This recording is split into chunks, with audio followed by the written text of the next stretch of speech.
Hello everyone! For today's video ay kung paano naman tayo makapag-open ng upfront time deposit dito sa Maribank. Okay? Make sure lang guys na may balance ang iyong regular na savings account at least may 100 pesos ka dahil ang minimum deposit ay 100 pesos. At ang kagandahan dito guys sa time deposit nila ay agad na papasok sa iyong regular savings account ang iyong kita na may interest na 3.75% kada taon. By the way guys, kung bago ka lang sa channel na to at gusto mo pa ng mga tutorial videos na kagaya nito, hit like and subscribe button. Okay, first step is open your Maribank application. Then, dito sa homepage, itap mo tong upfront time deposits.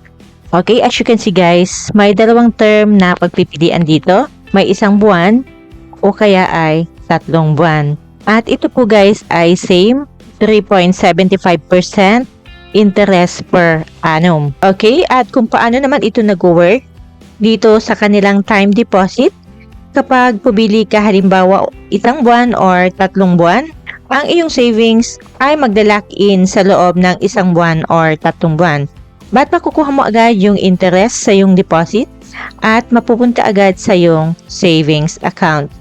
So, hindi na po kailangang maghintay na matapos ang iyong lock-in period. Ito'y matatanggap mo agad ang iyong kita or interest at babawasin na doon yung 20% na withholding tax sa time na mag-deposit ka. Then, kapag nagbagong isip mo ay pwede mo pang i-withdraw ang na-deposit mo bago matapos ang napiling buwan. So, halimbawa, sa loob ng 48 hours, after mo mag-deposit ay walang penalty. Ibabawas lang yung amount mula sa initial deposit ang kabuuang interest na ibinigay sa iyo ng pauna.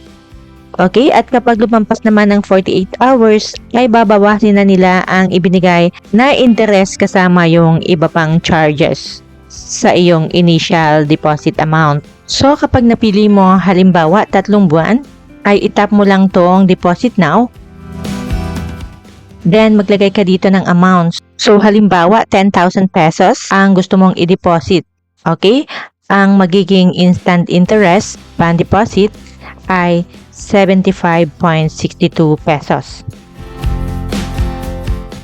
Okay? Kapag 30,000 pesos naman ay 226.85 pesos instant interest sa loob ng 3 buwan. Okay, kapag 1 month naman, ang 10,000 pesos ay 24.66 interest ang makukuha mo. Kapag 30,000 pesos naman ay 73.98 pesos upon deposit. Okay, so sa akin guys ay 10,000 pesos lang muna. Then, pipili tayo dito if auto rollover or withdraw upon maturity. Okay, yung auto rollover, automatic guys na madideposit ulit yung amount at same pati ang interest na makukuha mo. Kapag withdraw upon maturity naman, ay automatic na ibabalik at ililipat sa yung Maribank savings account ang ininvest mo at ang kabuuang interest kapag natapos na yung term. Okay, piliin ko tong withdraw upon maturity. Okay, so sa 1 month, yung 10,000 pesos ko ay ang kita ay 24.66 pesos. Okay, then name your time deposit. So, ito po ay optional. So, hindi ko na po lalagyan. At yung terms and condition. Okay? Pwede nyo basahin yan kung gusto nyo malaman ang kasunduan or panuntunan nila dito sa time deposit. Okay, then itap mo tong box na ikaw ay sumasang-ayon sa kanilang terms and conditions. Then, tap deposit. So, ayan guys, yung 24.66 pesos na interest ay nailagay na sa aking savings account. Okay? Then, tap got it. And deposit placement completed. At itap mo na tong done. So, makikita na natin dito yung ating time deposit amount at yung total earnings. So, halimbawa, wala pang 48 hours at nagbago yung isip nyo guys at gusto nyong i-close yung time deposit na ginawa nyo kanina. Okay, itap mo lang tong 1 month deposit.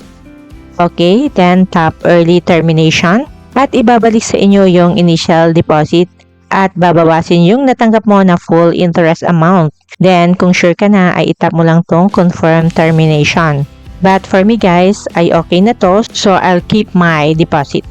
Okay, so ganun lang po kadali mag-open ng time deposit dito sa Maribank. And I hope na nakatulong itong video sa inyo.